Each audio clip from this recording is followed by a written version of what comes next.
Here is your latest African news. Eastern Africa. Democratic Republic of Congo, Rwanda agreed to de-escalate tensions at a mini-summit in Luanda.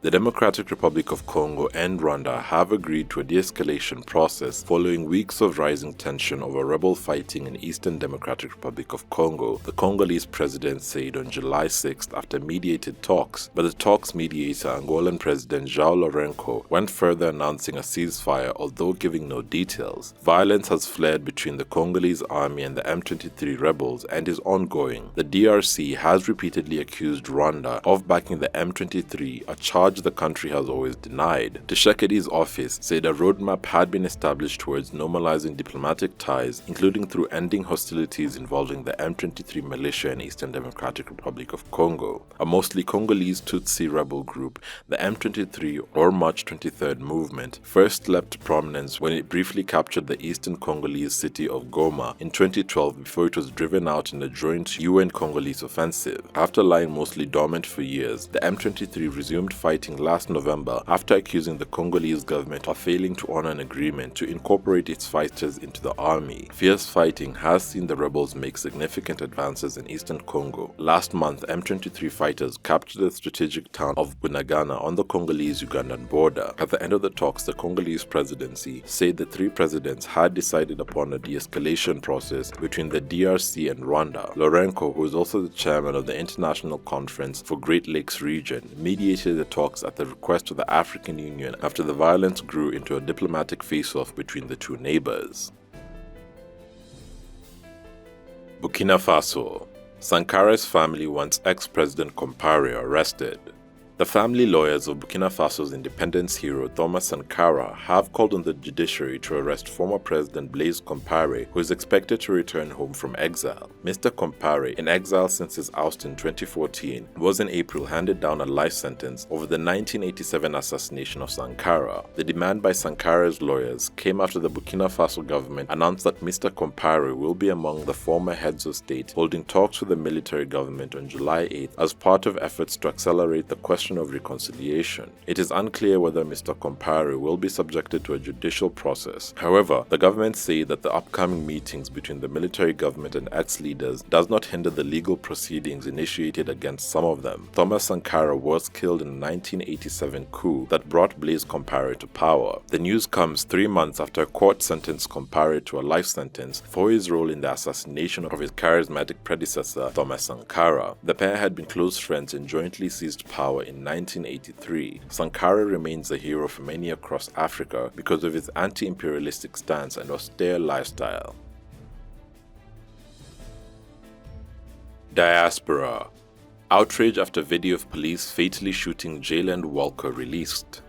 Civil rights groups and local politicians have reacted with outrage to the release of video of police killing a black man in Akron, Ohio, who was shot in a hail of gunfire as he ran away after a car chase. It is not clear how many shots exactly were fired by the 8 officers involved, but Jayland Walker sustained more than 60 wounds as multiple police officers shot at him. An attorney for Walker's family said officers kept firing even after he was on the ground. Walker, 25, was killed 27th June, but Akron police released video of the shooting on July 3rd. The footage of Walker shows several shouting officers with guns drawn approaching the slowing car on foot as it rolls up over a curb and onto a sidewalk. An unarmed person exits the passenger door and runs towards a parking lot. Police chase him for about 10 seconds before officers fire from multiple directions in a burst of shots that last 6 or 7 seconds. Walker's killing, which followed an attempted traffic stop, is the latest in a long line of US police shooting of often unarmed young black men that have triggered widespread calls to tackle racism in the police. The murder of George Floyd by a white Minneapolis policeman in 2020 helped fuel a global protest movement condemning racism. South Africa. SA holds state funeral for 21 club victims as government is criticized.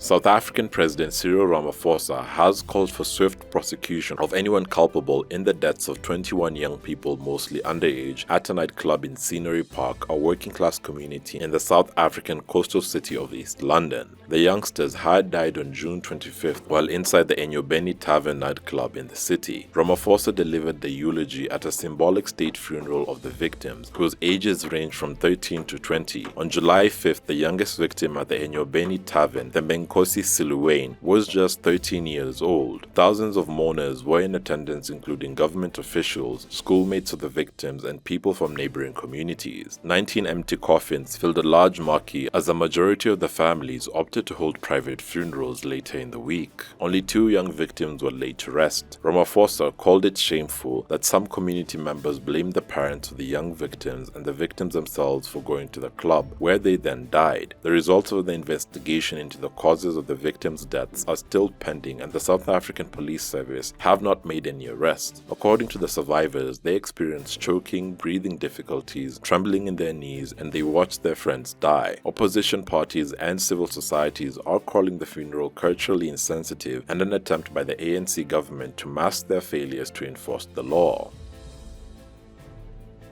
Diaspora. California land taken from black couple returned to heirs. The Los Angeles County Board of Supervisors have voted to return ownership of prime Californian beachfront property to descendants of a black couple who built a resort for African Americans but was stripped of the land in the 1920s. The board voted 5-0 on a motion to complete the transfer of parcels in an area once known as Bruce's Beach in the fashionable city of Manhattan Beach that is now the site of the country's lifeguard training headquarters and its parking lot. The land was purchased in 1912 by Willa and Charles Bruce, who built the first West Coast resort for black people at a time when many beaches were segregated. They suffered racist harassment from white neighbors, and in the 1920s, the Manhattan Beach City Council took the land through eminent domain. The city did nothing with the property, and it was transferred to the state of California in 1948. In 1995, the state transferred it to the county, with restrictions on further transfers. Supervisor Janice Hand launched the complex process of returning the property to the heirs of the Bruces in April 2021. A key hurdle was overcome when the state legislature passed a bill removing the restrictions on the transfer of the property. Last month, the county completed the process of confirming that Marcus and Derek Bruce, great-grandsons of Willa and Charles Bruce, are the legal heirs. Thanks for watching. Please subscribe, follow, share and like our video. It's the best way of supporting us, and remember, Africa is watching.